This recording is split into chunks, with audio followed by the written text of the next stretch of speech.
So in short, Mr. Chairman, I just want to establish that former Secretary Harry Roque is lying. Like I said po, ako po kasi yung at that time kausap ni Mr. Wu.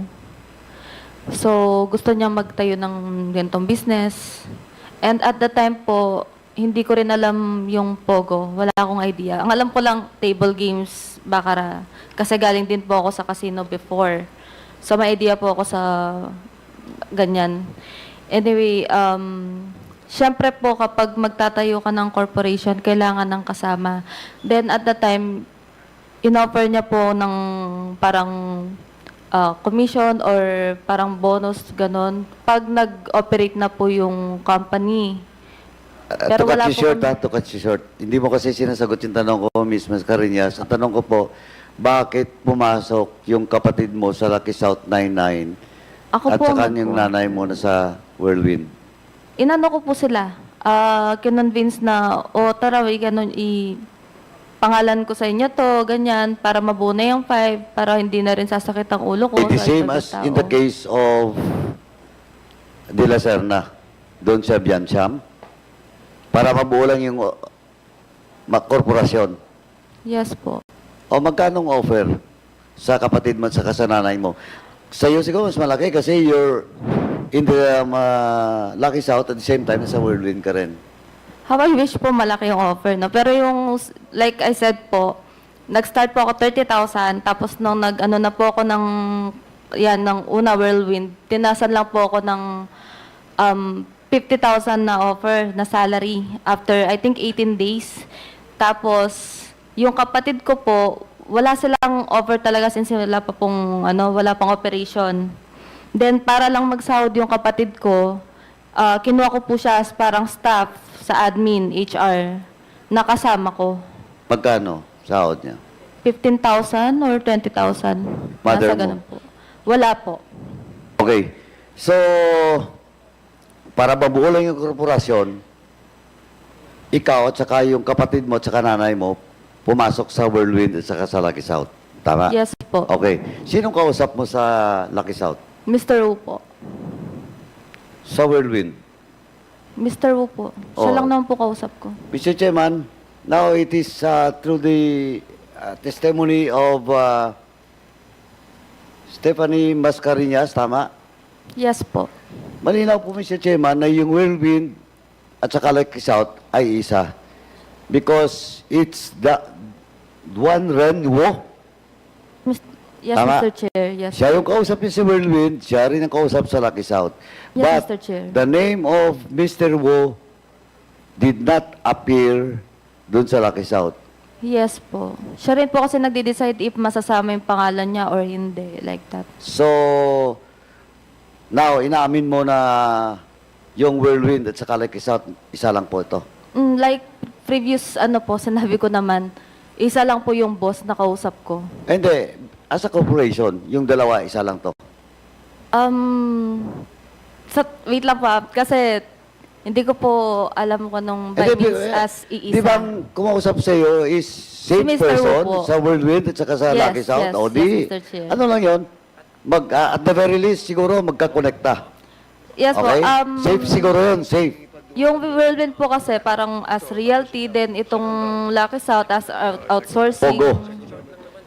Siguro po, ganun po. Sa Pogo. Like I said po, wala pong masyadong idea sa Pogo. Anyway.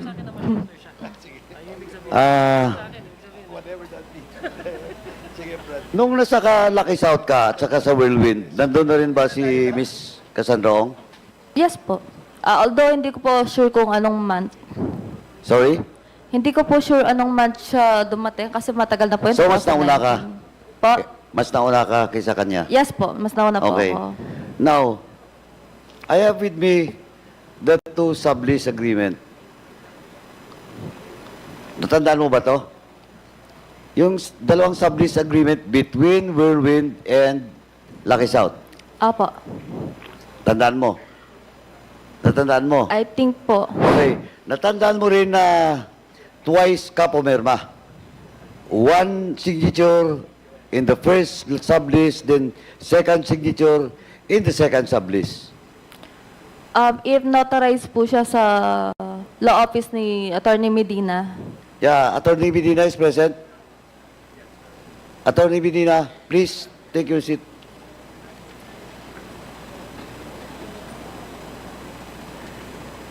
No, the first, ito November. Okay, the first contract with me is dated November 5. Miss Macarinas, you signed for on behalf of Whirlwind. Tama? if it's what the paper says Yeah. po. Okay.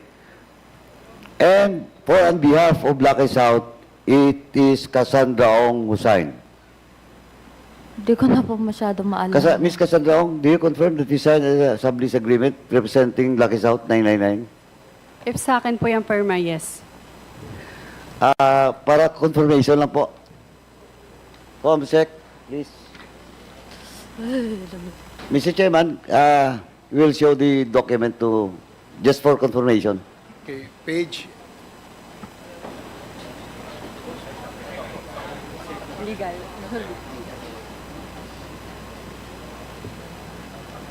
Sublease, yes. Representative lang naman po, pero hindi shareholder. Tama. Ay, tignan ko lang po. Sagutin mo. I know, see. Hindi ko na po babasahin. Ayan po. Yes po. Okay. Now, so, eto po, you signed for on behalf of Lucky South. Tama. Yes po. That was the first As- contract. Okay. Now, the second contract, Miss Mascareñas, na wala pong pangalan mo dito. Saan po? Sa Whirlwind po or Lucky South? Both. Baka wala na po ako at that time. Pero ang pinirmahan ko lang po kasi na When was the transfer- time that you left Lucky South or Whirlwind? December 30, 2019. Oh, tama. Because this sublease agreement was signed February 2021. Ay, wala na. So wala ka na doon. Wala na po. Correct. But in this document, Ms. Cassandra Ong, please take note that in the first sublease agreement, you signed for on behalf of Lucky South, but in the second agreement, you signed for on behalf of Whirlwind. And Lucky South was represented by Ms. Baterna.